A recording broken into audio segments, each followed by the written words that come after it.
يحزنون بسم الله الرحمن الرحيم أحمده استتماما لنعمته واستسلاما لعزته واستعصاما من معصيته واستعينه فاقة إلى كفايته وصلى الله على سيدنا وحبيبنا أبي القاسم المصطفى محمد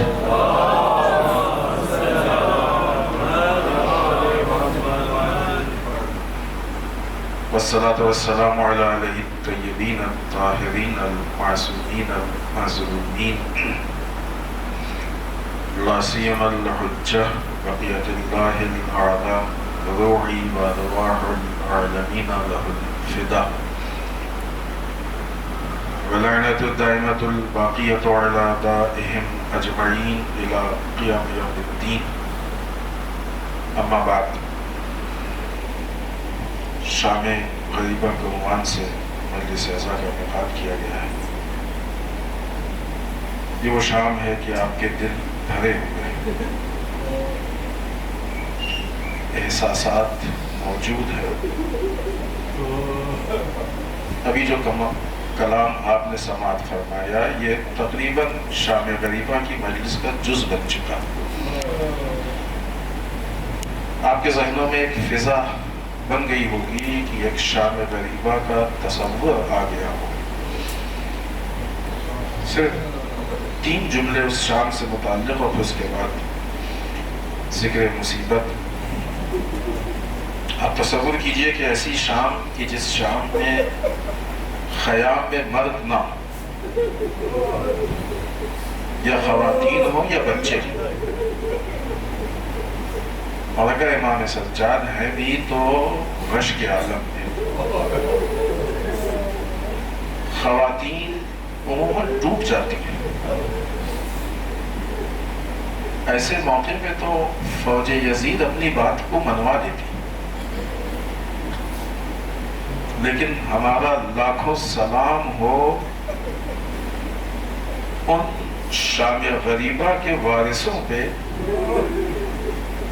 جہاں ایک طرف ان کی مظلومیت کا ہم اتنے بڑے پیمانے پہ ذکر کرتے ہیں، وہیں دوسری طرف اتنے مضبوط تھے کہ فوج یزید اپنی بات منوا نہیں پائی.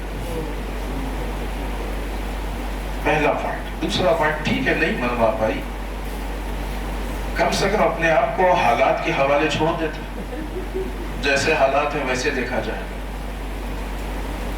لیکن نہیں، یہ استحکام تھا.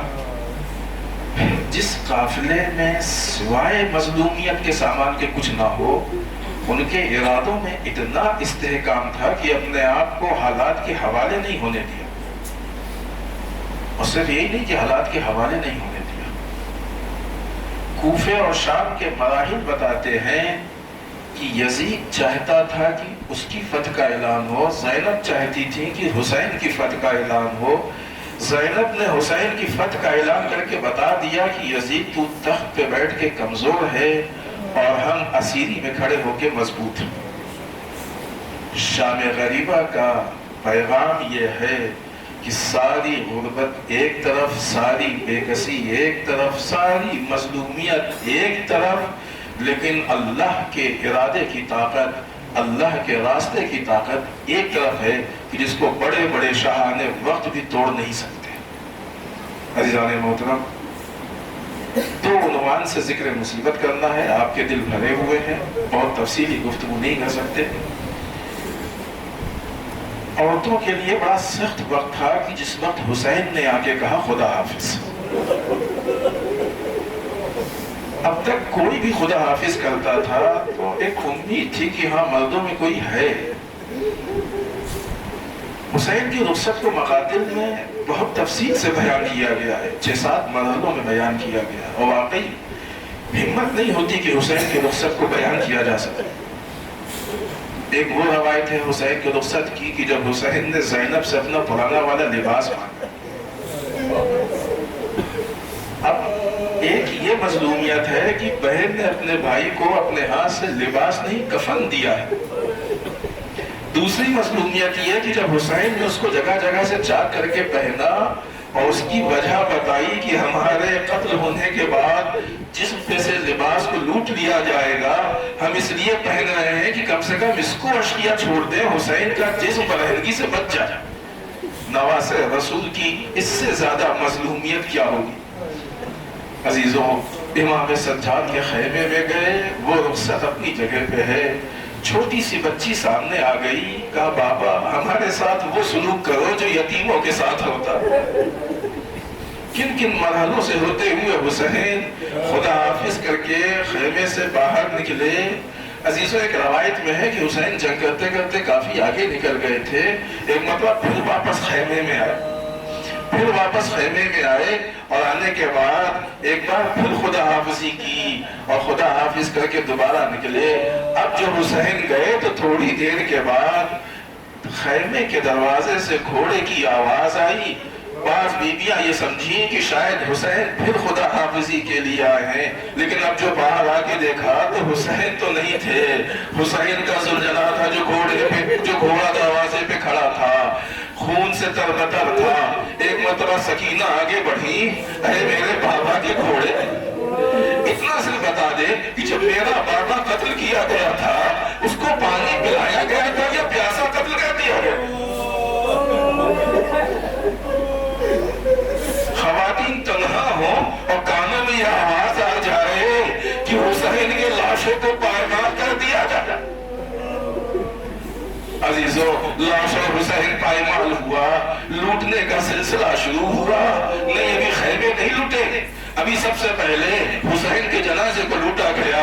کسی نے حسین کی خود کو لوٹا، کسی نے زرہ کو لوٹا، کسی نے تلوار کو لوٹا، کسی نے حسین کے جسم سے لباس کو اتارا، کسی نے حسین کی جوتیاں اتاری۔ عزیزان محترم، ایک شقی وہ تھا کہ جو آگے بڑھا، حسین کے ہاتھ میں ایک انگوٹھی تھی، چاہتا تھا کہ اتار نہیں پا رہا تھا، ایک خنجر نکالا، حسین کی انگلی کو کاٹ دو،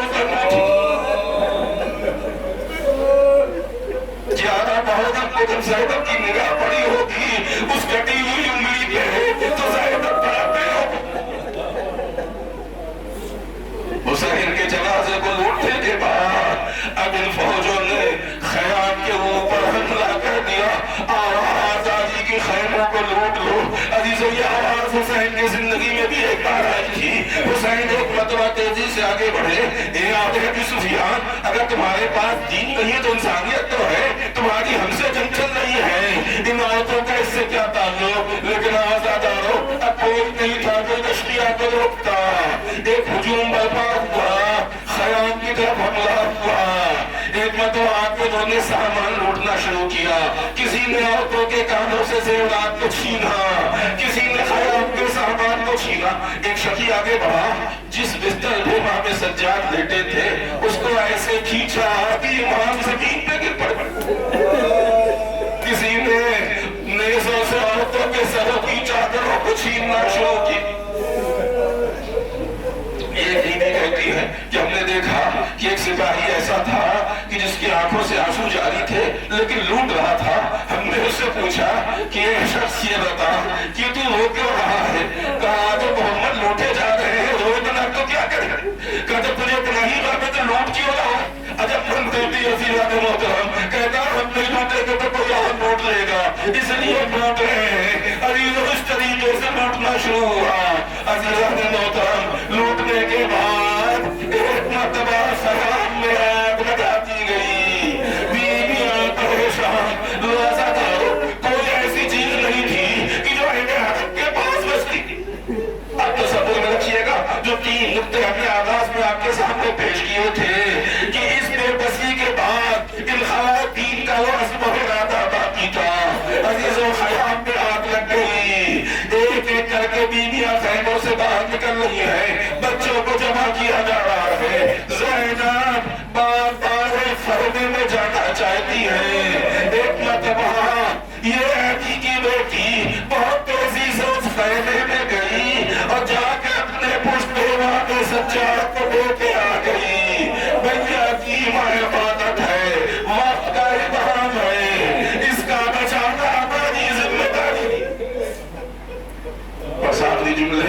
حضرات عزیز احمد تمام عزیزان محترم، عجب شام غریبہ کا ہنگام تھا، ایسے مسائل و ایسے آلات تھے کہ شاید سارے مسائل و آلات روایتوں میں ہے بھی نہیں۔ عزیزوں بڑی مصیبتوں سے اہل حرم نے یہ شام غریبہ گزاری تھی۔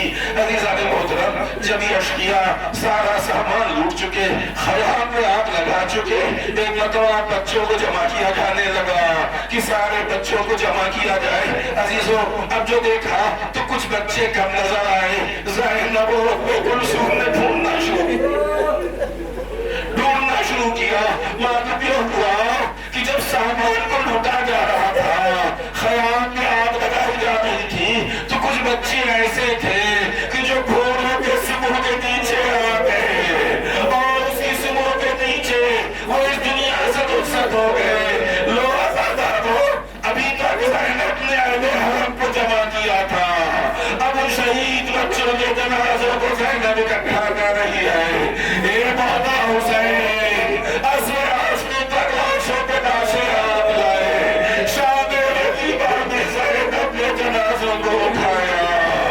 ان جنازوں کے ساتھ یہ بیویاں رات میں اس فرش گھر پہ خیام کی رات پہ کس طریقے سے انہوں نے وقت گزارا کہ اس وحشت کے منظر میں یہ خواتین تھیں۔ اِنَّا لِلَّهِ وَإِنَّا إِلَيْهِ رَاجِعُونَ۔ اللہم بقضاہی و تسلیماً لے آفرہ۔